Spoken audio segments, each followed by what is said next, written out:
বলেছিলাম না, এত অবহেলা করো না।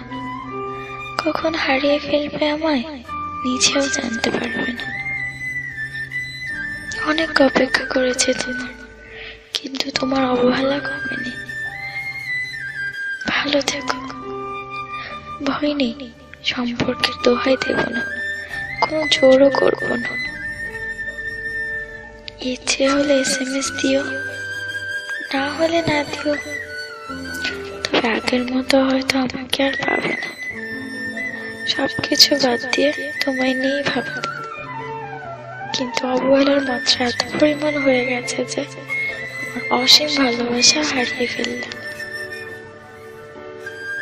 ভালো থেকো, বেশি খারাপ লাগলেই চলে যেতে পারো, আটকে রাখবো না। অবশ্য এখন আমার থাকা আর না থাকাতে তোমার কিচ্ছু যায় আসে না। তবে মনে রেখো, আমার এই চেঞ্জের জন্য তুমিই দায়ী। একটা দিনে 24 ঘন্টা, তার মাঝে তুমি প্রতিদিন আমায় 4 ঘন্টাও যদি সময় দিতে, আমার কষ্ট লাগতো না। আরে আমি তো 4 মিনিটেও খুশি থাকতাম, তাও তোমার কাছে ছিল না। ভালোবাসার মানুষটির কাছে সব থেকে ভালো লাগার মুহূর্ত কি জানো? যখন তার ভালোবাসার মানুষটি তার সাথে থাকে, কিংবা তাকে দূর থেকেও একটু সময় দেয়। আমি হয়তো নিজেকে অনেকটা পরিবর্তন করেছিলাম শুধু তোমার ভালোবাসার দিকে তাকিয়ে, কিন্তু সেই ভালোবাসা যে এত তাড়াতাড়ি কমে যাবে বুঝতে পারিনি। ঘন্টার পর ঘন্টা SMS কিংবা কল দিতে বলি না, সপ্তাহে কিংবা মাসে একবার দেখাও করতে চাই না।